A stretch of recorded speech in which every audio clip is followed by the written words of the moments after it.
Yo, Winners, Wibu Happiness, gimana nih kabar kalian? Yuk, balik lagi sama gue, Wibu yang bangga jadi Wibu ini. Yang kayak biasa gue bakal bawain cerita dari Nageki no Wore lagi. Sesuai requestan lu pada lah ya.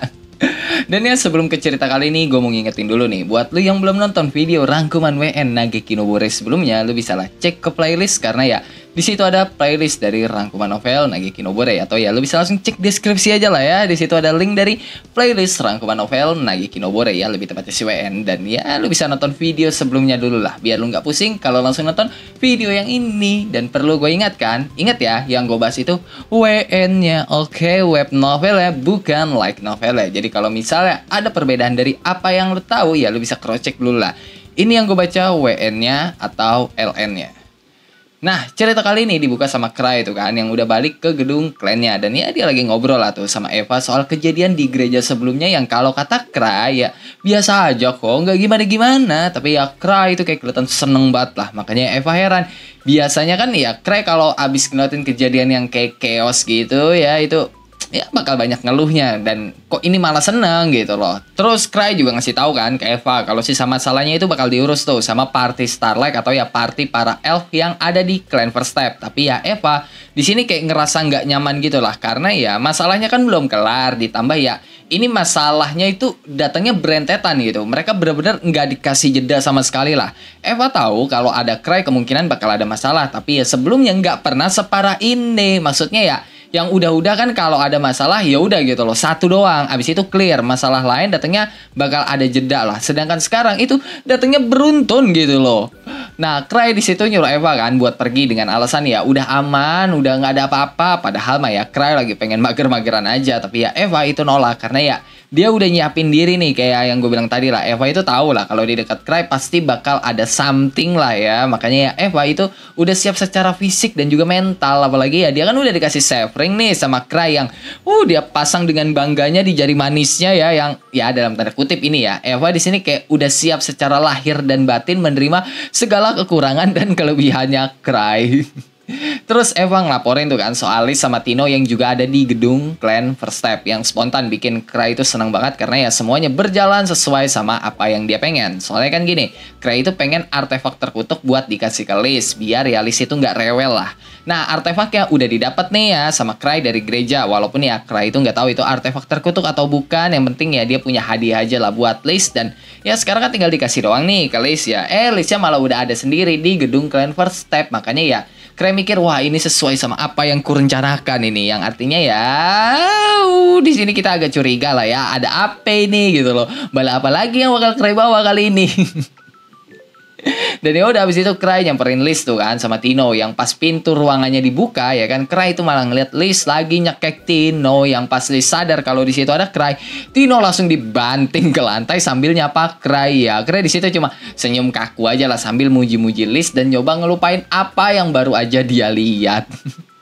Nah, Cry ngasih tahu kan kalau dia ini pengen ngasih hadiah ke Liz biar ya sama kayak yang lainnya lah. Tapi ya Cry di sini nggak bilang itu artefak atau apalah, benda terkutuk atau bukan. Yang jelas ya Cry cuma ngomong kalau dia ini punya hadiah buat Liz. Yang jelas ya itu bikin Liz seneng banget sampai ya Liz itu meluk Cry kencang banget. Tapi ya Cry baru ingat kalau dia kan belum ngecek nih isi dari peti harta yang dikasih sama pihak gereja. Takutnya ya entar nggak ada isinya lagi kan, itu bikin Liz kecewa gitu. Cuma ya karena udah terlanjur dibilang juga sama Cry, jadi ya udah aja lah. Cry ngajak Eva, Liz sama Tino yang udah sadar tuh ya, Tino udah sadar nih. Mereka diajak tuh sama Cry buat ke ruangannya Cry. Soalnya ya peti hartanya ya Cry taruh sana. Yang pas mereka sampai, Liz senengnya bukan main lah, sambil lari kegirangan ya kan ngeliat peti harta tuh yang gede banget lah. Sedangkan Tino kayak iri gitu karena ya dia kan juga pengen, tapi ya apa daya, dia nggak mungkin dong terang-terangan minta hal-hal kayak gitu ke Cry. Yang ada ya Tino ditabuk sama Liz. Nah, Cry ceritakan kalau peti harta itu didapat dari dalam dungeon, dan peti harta di dalam dungeon itu juga bisa dibilang sebagai artefak karena bisa menyimpan banyak artefak. Soalnya ya nggak bisa sembarangan nih untuk menyimpan artefak. Apalagi ya peti harta di dungeon itu nggak bisa dibuka sembarangan. Butuh hunter dengan job tiff baru bisa dibuka. Ditambah ya peti harta itu kan ada tingkatannya juga. Yang semakin tinggi tingkat peti hartanya, makin susah juga dibukanya. Makanya ya hadiah begini ya Cry pikir cocok lah buat Liz gitu loh. Apalagi ya ukuran peti harta yang Cry kasih kan gede banget. Muat lah itu kalau pengen masukin siapa, Liz sama Tino ke dalam.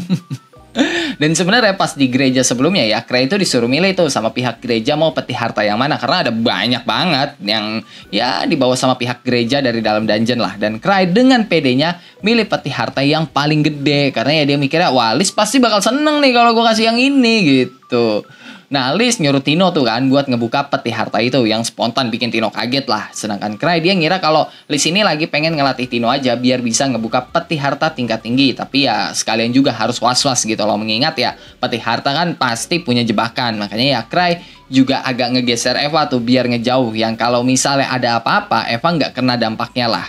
Nah, Liz sama Tino sebenarnya nggak ngerasain ada jebakan di situ dan kuncinya juga kelihatan biasa aja, nggak ada yang istimewa. Makanya ya Tino ngebukanya agak santai tuh dan pas kebuka Tino senengnya bukan main lah. Cuma ya pas lagi seneng-seneng begitu tiba-tiba Tino dicaplok lah sama itu peti harta tanpa suara, tanpa aba-aba. Tino ditelan bulat-bulat dan biar gampang di sini langsung gua kasih tahu aja ya. Nama peti hartanya itu Mimik. Yang kalau lu udah nonton video SKSD gua sebelumnya tuh ya yang soal Cray harusnya lu udah tahu lah soal Mimik ini ya.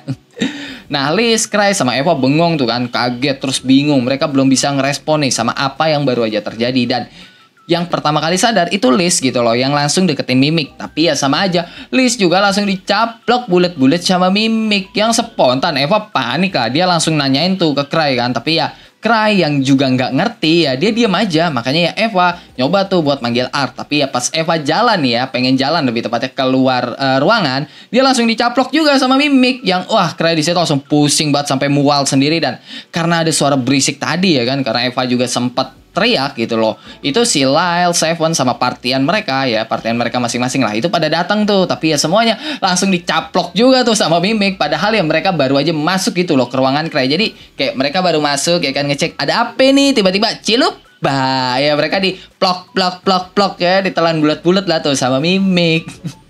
Nah, Cray yang udah agak tenangan akhirnya baru bisa mikir tuh kan kalau Mimik sama gitu loh kayak Magic Bag, artefak tas kecil yang dia punya. Bedanya ya Magic Bag itu nggak bisa dipakai buat menyimpan makhluk hidup, sedangkan Mimik ya kayak yang dilihat tadi bisa mencaplok makhluk hidup yang artinya ya bisa menyimpan makhluk hidup. Dan Cray itu mikir alasan dia nggak dimakan atau nggak dicaplok nih ya sama Mimik pasti ya gara-gara dia itu udah dianggap sebagai pemiliknya. Makanya ya Cray nyobalah bereksperimen pakai coklat tuh. Bener nggak begitu pikirannya gitu loh. Cray deketin Mimik tuh kan sambil ngasih coklat. Dan ternyata bener yang dimakan cuma coklatnya doang, Cray-nya enggak. Nah yang abis itu Cray nyoba lagi lah.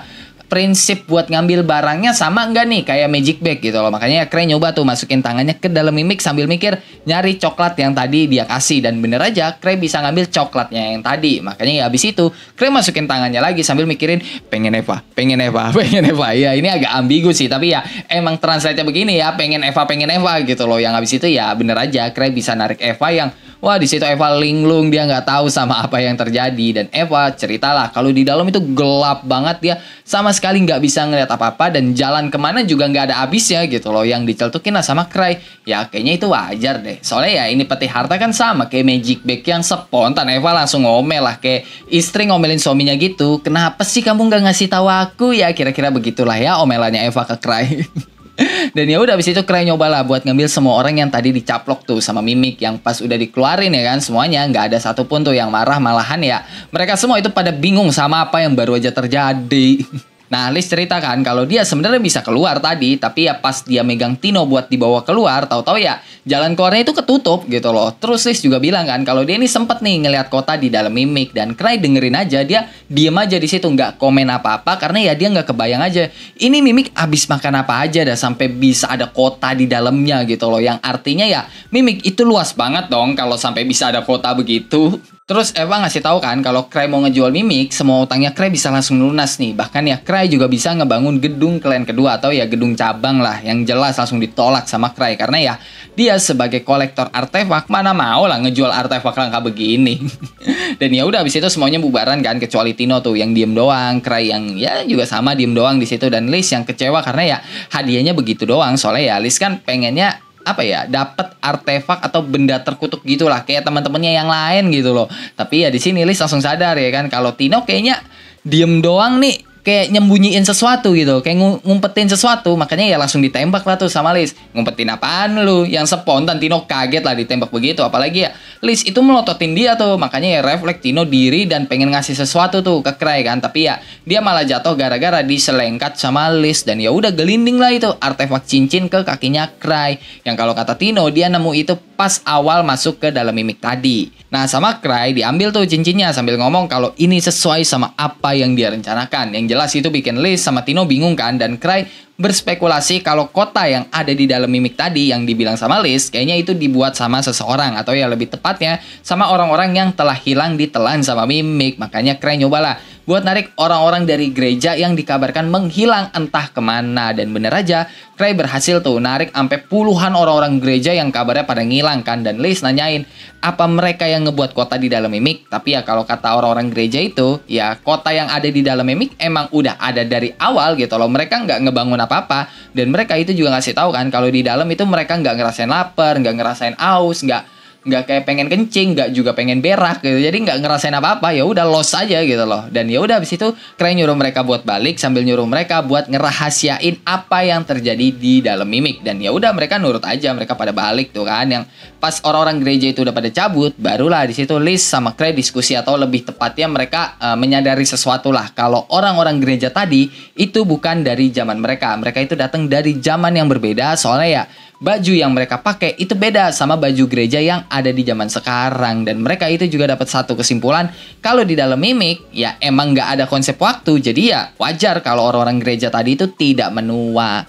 Dan ya udah habis itu Cray ngajak Liz sama Tino tuh kan buat ketemu sama Martis untuk mengecek artefak cincin yang tadi ditemuin Tino. Sambil ya Cray di situ panik juga karena ya Cray kan udah masang cincinnya nih ya di jarinya, tapi kagak mau lepas itu jari, makanya Cray agak panik nih. Nah pas mereka udah sampai nih ya di tempatnya Martis, Cray itu langsung diomelin tuh sama Martis karena ya sembarangan pakai artefak. Tapi Liz gak diem aja, dia ngebelain Cray kan, yang jadinya kecot lah itu Liz sama Martis. Sedangkan Cray kayak ya udahlah diem aja dia. Terus Cray nanyain kan ke Martis nih, efek dari artefak cincin yang ditemuin Tino tadi itu apa gitu loh. Yang kalau kata Martis ya menurut buku yang dia baca, artefak itu namanya Hermet Ring, dan itu artefak buatan elf yang bisa manggil kutukan ke penggunanya. Dengan kata lain, penggunanya bakal kena kutukan. Yang kalau orang normal pasti bakal panik dong. Tapi ya Cray bukannya panik, malah seneng karena dia mikir ya, kalau dia kan selalu kena nasib sial nih, yang artinya minus. Terus kutukan itu juga minus. Nah minus dikali minus hasilnya plus. Makanya Cray seneng banget, soalnya dia ngira berarti abis ini nasib dia nggak kena sial lagi dong. Karena ya nasib sial minus, terus kutukan juga minus. Minus dikali minus sama dengan plus. Setelah itu cerita berpindah ke Ton tuh, gurunya Luke yang lagi ngawasin latihan para muridnya. Dan di sebelahnya ada pedang terkutuk yang dikasih sama Cray sebelumnya kan, yang ditancepin ke tanah gitu lah. Yang sebelumnya pedang itu warnanya hitam pekat ya kan, sekarang ya jadi merah crimson gitu. Apalagi ya bercahaya juga, yang jelas ya itu menarik perhatian orang-orang. Dan alasan Ton naruh pedang itu di sebelahnya pas lagi latihan begini ya biar para murid-muridnya itu pada latihan mental, ketenangan hati dan pikiran. Nah Ton yang ngeliatin murid-muridnya pada ngayunin pedang itu ngerasain sakit hati ya kan, karena ya dia udah ngajarin mereka sepenuh hati itu soal ketenangan hati, mental dan pikiran. Tapi ya nyatanya selain Luke, semua muridnya itu malah gampang tergoda sama pedang terkutuk yang dikasih Cray, dan ya tergoda juga sama Lucia. Makanya ya Ton itu berniat buat terus ngelatih murid-muridnya itu dengan keras, kecuali Luke. Yang ya Luke malah nanyain soal sparring gitu. Tapi ya sama Ton, Luke disuruh buat mikirin hal lain lah ya, selain nebas orang yang diceltukin tuh sama Luke. Itu mah udah dulu pas sama Cray, sekarang gue pengennya nebas orang nih. Dan ya Ton di situ cuma bisa ngalah nafas aja sambil geleng-geleng ngelihat tingkah lakunya Luke. Dan iya emang dibanding muridnya yang lain, Luke di posisi paling atas lah ya soal latihan. Tapi bisa dibilang Luke juga yang paling aneh. Nah di Akademi Sihir Zebrudia, Lucia, Sage, Anna sama para peneliti yang lain itu lagi memperhatikan Black Ward Tree yang berhasil mereka susun lagi tuh dari kumpulan debu. Jadi ya Black Ward Tree itu kan udah jadi debu ya gara-gara sihirnya Rosemary tuh. Terus debu-debu itu dikumpulin lah dan mereka crafting lagi. pakai bahan-bahan tertentu. Terus ya habis itu jadilah versi upgrade dari Black War 3 yang bisa dibilang lebih soft dari versi sebelumnya. Walaupun ya Sage ngerasa kalau Black War 3 ini masih bisa menyerap energi sihir di sekitarnya, cuma yang gak se-ekstrem sebelumnya. Tapi ya hal itu juga menandakan ya kalau Black War 3 bukan tongkat sihir sembarangan, karena ya tongkat sihir yang bisa ngambil energi sihir di sekitarnya bukan cuma sihir penggunanya doang, itu bisa ngebuat penggunanya pakai sihir yang jauh lebih efisien. Nah, semua orang yang ada di situ pada kagum tuh kan dan tertarik banget lah ke Black War 3 sampai ya mereka lupa nih sama amarah mereka ke Cry. Ya, mereka marah ke Cry kan gara-gara mereka pikir ya, Cry itu ngancurin Akademi Sihir, terus ngambil beberapa barang di Akademi Sihir. Ya, mereka mikirnya kalau itu ulahnya Cry lah. Dan gak cuma kagum nih ya ke Black War 3, mereka itu kayak ngerasa wah banget lah sama Black War 3. Apalagi ya di zaman sekarang, tongkat sihir buatan orang itu ya selalu kalah dibanding tongkat sihir dari artefak. Sekalinya ada yang bagus melebihi artefak, pasti ya bakal langsung kejual gitu loh dalam sekejap. Makanya ya pas mereka semua nemu cara nih ya buat ngebikin ulang Black War 3, mereka ngesampingin ide mereka dulu tuh buat ngebenerin akademi. Mereka lebih fokus buat ngebikin ulang Black War 3 yang ya di mata mereka Black War 3 sangat-sangat wah gitu loh. Nah, orang-orang di situ ngebahas tuh kan soal Black War 3 yang awalnya dibikin buat menggantikan War 3 yang asli, dan mereka ini berencana nih buat mengandalkan Black War 3 biar mereka itu bisa membuat tongkat sihir bagus yang tidak terbatas. Yang di situ semua orang saling diskusi kan sampai mereka mulai mikir nih, jangan-jangan tujuan Cry sebenarnya ngasih Black War 3 buat hal baik. Maksudnya biar para mage itu bisa berkembang lebih jauh lagi. Yang intinya di sini para mage dari Akademi Sihir mulai salah paham lagi lah soal Cry ya, kecuali Sage lah yang awalnya masih nggak mau menerima pendapat ya para mage-mage lain ya, antara gengsi sama egonya tuh yang nggak bisa lah menerima itu. Tapi ya semua orang yang ada di situ malah ngebantah balik omongannya Sage sambil ngingetin tuh kan soal prestasinya Cry. Terus juga ya Cry itu kakaknya Lucia yang notabene mage terbaik di akademi mereka gitu loh. Ya Sage di situ kicep doang, dia nggak bisa ngomong apa-apa. Tapi ya dia masih nggak mau menerima ya kalau Cry itu sampai dipuji-puji begitu. Dan Lucia di situ ikut ngomong juga lah kalau Cry ini cuma kakak tirinya doang kok, bukan kakak kandung. Dan ya apa yang dilakuin Cry sebelumnya emang udah keterlaluan kalau kata Lucia begitu.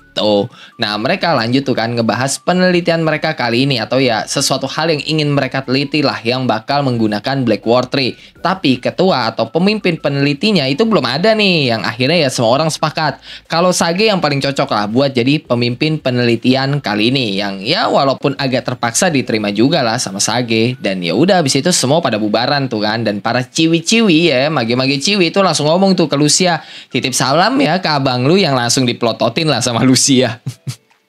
Nah, di lain tempat Nikolaf yang udah dibebasin tuh kan berkat duit jaminan dari Sitri, money lah ya, kelihatan kayak wah masih kesal banget lah sama Cry, karena dia mikir nih kalau Cry udah manfaatin mereka, dan Sitri tahu kalau gurunya itu masih kesal nih sama Cry. Makanya ya Sitri minta maaf lah, bahkan ya sampai nangis-nangis gitu loh. Sitri juga ngomong kalau dia nih juga dimanfaatin nih sama Cry, dia nggak tahu gitu loh sama rencananya Cry. Tapi ya Nikolaf ya tahu dong kalau air matanya Sitri ya air mata buaya doang. Ya sebagai gurunya Sitri, Nikolaf tahu lah tabiat Sitri itu ya emang jago acting begitu, makanya ya dia nggak bisa ditipu lah sama Sitri. Bahkan ya Nikolaf itu tahu kalau Sitri mengambil semua penelitian orang-orang yang ada di Akademi Alkemis pas kejadian Strawberry Blast sebelumnya. Ingat kan pas kejadian Strawberry Blast itu chaos banget di Akademi Alkemis, yang pas kejadian itu ya diambilin semua sama Sitri. Dan ya Sitri di situ ngeles dong, dia alasannya sih ya buat nyelamatin penelitian yang lain biar nggak hilang, kebakar, atau ya diambil pas penyelidikan kekaisaran. Cuma ya balik lagi, Nikolaf sadar Sitri itu lagi bohong ya. Sitri itu bukannya pengen menyelamatkan penelitian mereka, tapi pengen mengambil penelitian mereka. Makanya Nikolaf marah di situ, tapi ya langsung di-chill tuh kan sama Sitri. Sitri langsung nenangin si siapa Nikolaf lah, karena ya Sitri di sini ngasih tahu kalau Cry itu punya Strawberry Blast yang asli nih, tapi Cry udah ngebuang itu ke wastafel, yang artinya Strawberry Blast udah ada di saluran pembuangan dan udah tercampur sama limbah, yang menurut Sitri harusnya kalau Strawberry Blast itu udah tercampur sama limbah ya efeknya bakal pudar. Tapi ya Nikolaf itu mikirnya beda nih. Iya, kalau itu udah kecampur sama air limbah. Gimana kalau ada monster di saluran limbah yang udah minum strawberry blast sebelum strawberry blast itu tercampur sama limbah, yang artinya ya monster itu kena efeknya dong. Dan pas mikir kayak gitu, Nikolov spontan langsung berdiri. Dia baru inget nih soal rumor monster yang ada di saluran pembuangan Zebruddia. Yang di sini Nikolov jadi salah paham lah soal Cry. Dia mikir, wah Cry ini sengaja nih ngebuang strawberry blast ke saluran pembuangan biar si siapa Cry ini bisa mengendalikan ya monster itu tanpa bertemu secara langsung. Makanya di situ Nikolov langsung gercep tuh kan buat nyuruh Citri OTW ke saluran pembuangan. Jadi ya Nikolov sama Citri OTW tuh ke saluran pembuangan Zebruddia. Nah, di lain tempat, lebih tepatnya di gereja Lake Spirit, Edgar, si kepala pendeta itu masih belum bisa tenang tuh setelah masalah Marine Wells sebelumnya. Ditambah ya sekarang mereka malah kedatangan ya para pendeta yang pernah hilang gitu loh. Ada yang dari bertahun-tahun lalu, ada juga yang dari berabad-abad lalu. Sampai ya nama mereka aja udah nggak ada gitu di catatan gitu loh. Dan mereka semua itu cuma ngomong ya kalau Cry yang membantu mereka. Makanya ya Edgar ngerasa kalau ya Cry itu benar-benar orang yang disayang sama dunia gitu loh. Yang wah, di sini gue ketawa sih waktu Edgar ngomong gitu ya. Cry dibilang disayang sama dunia, anjir. Mana si Ansem setuju lagi kan sama apa yang dibilang Edgar di situ. Nah, Edgar tahu nih ya kalau pendeta di gereja Lake Spirit itu banyak tuh yang gak suka sama Cry. Tapi ya mengingat Cry itu benar-benar dihormatin ya kan sama orang-orang penting kayak Ansem, Franz, Kaisar Zebruddia, Garg, Ark, dan ya masih banyak lagi lah. Artinya ya Cry itu emang orang hebat menurut Edgar begitu. Dan di sini Edgar jadi keingetan lah soal hunter terkuat sekitar 10 tahun lalu yang bernama Exit Sequence yang dikasih izin buat berlatih di dungeon Hall of the Holy King dan nemuin Phantom setara dewa yang bernama Daikosa. Yang pas Edgar keingetan soal itu, Edgar jadi keingetan lagi nih soal cerita Ansem waktu Cry ke Lost Inn terus ketemu sama Mother Fox. Dan ya udah Edgar di sini langsung cocok logi lah, dia juga berdoa tuh semoga yang gak ada kejadian apa-apa gitu loh. Nah, di tempat Franz dia lagi sibuk tuh kan ngurusin penyambutan saman dari pihak elf. Tapi ya pas Franz lagi ngurusin itu, tiba-tiba dia dapat info nih soal ramalan yang belum selesai dan kemunculan kabut hitam berbentuk kitsune. Yang spontan Franz langsung kesal banget, dia langsung suuzon lah kalau ini pasti ulahnya organisasi kitsune nih. Makanya ya Franz itu nyuruh bawahannya tuh buat prepare dan siaga. Terus Franz juga minta bantuan pihak asosiasi hunter buat melindungi gereja. Dan ya Lapis juga dikasih tahu lah info soal itu sama Franz lewat Symphonic Stone.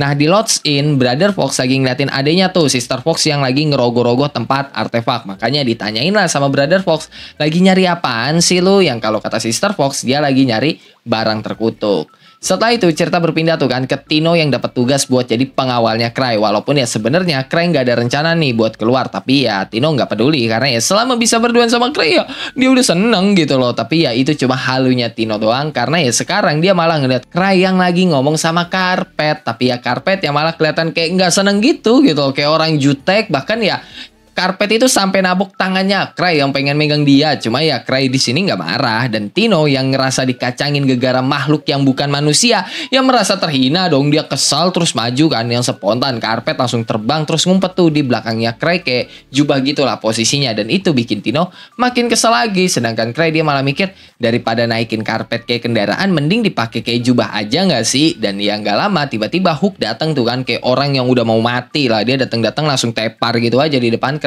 Dan ya Tino di situ juga udah sempet tuh ngecek keadaannya Hook pakai kakinya kan, di toel-toel gitulah sama Tino pakai kaki. Tapi ya Hook sama sekali nggak ngerespon. Dan gak lama Hook ngangkat kepalanya sedikit terus ngasih kotak kayu kecil ke Cry sambil ngomong kutukan. Dan spontan Tino mundur karena ya dia ngerasain hawa yang berbahaya banget. Apalagi ya kotak kayunya itu juga ngeluarin semacam gas beracun gitulah yang keluar secara perlahan.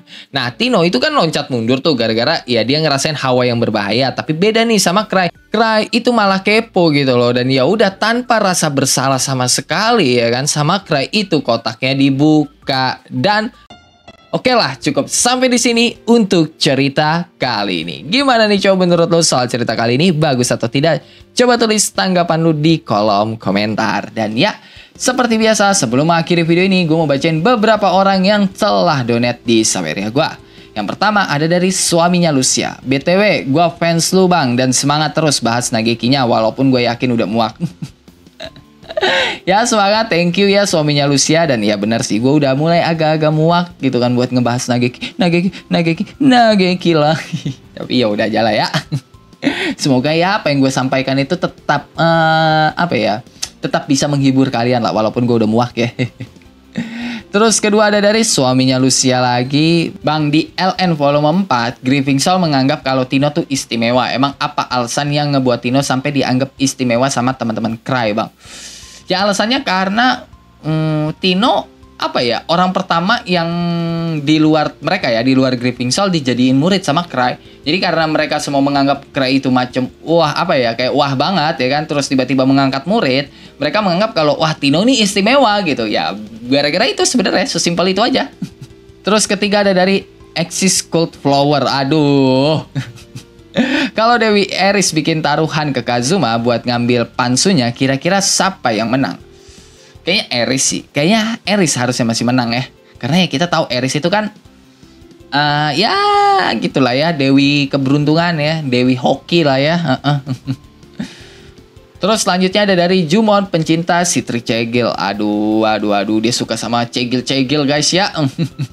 Makasih Bang, lu lanjut Nageki lagi. By the way, lu ada rencana nambah konten alur cerita anime apa manga baru nggak kira-kira?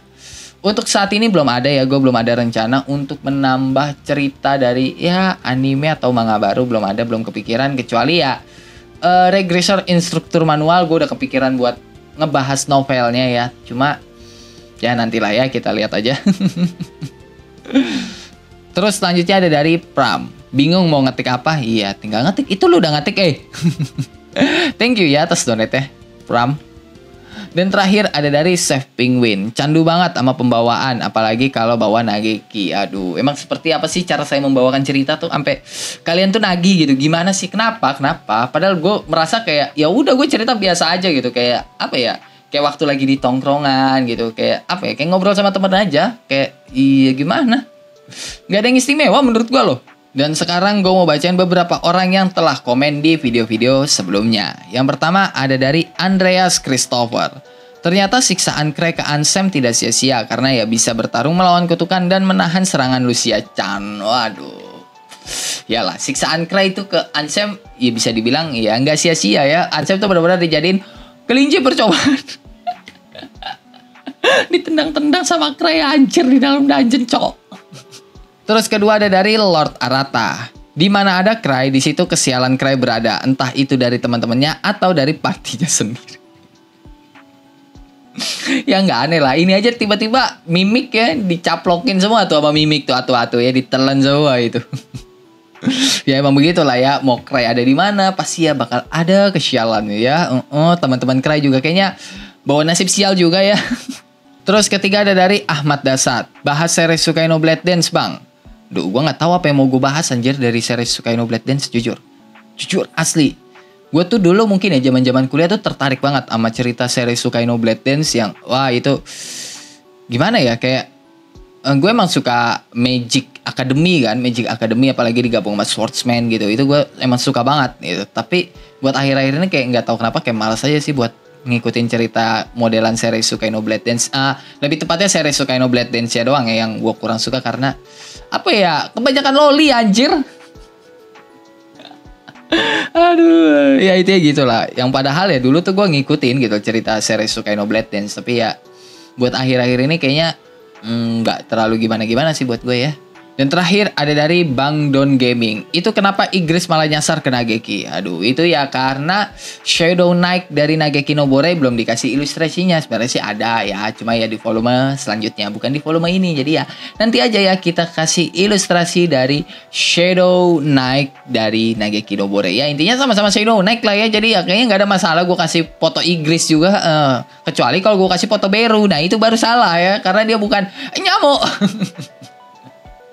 Bukan nyamuk sih, apa sih Beru tuh? Nyamuk, lalat, apa sih? Gue lupa anjir. Ya itulah ya. Yang penting kesatria aja, Shadow Knight aja ya. Dan ya itu aja buat beberapa komen di video-video sebelumnya. Yang kalau lu juga punya pertanyaan, pendapat, saran, requestan atau bacotan gak penting, lu bisa tulis tadi dalam kolom komentar. Dan ya kalau lu suka sama video ini lu bisa tekan tombol like. Kalau lu gak suka lu juga boleh dislike. Gue gak maksa lu kocok buat tekan tombol like. Dan jangan lupa buat ngopi hari ini. Sampai jumpa di video selanjutnya and bye bye.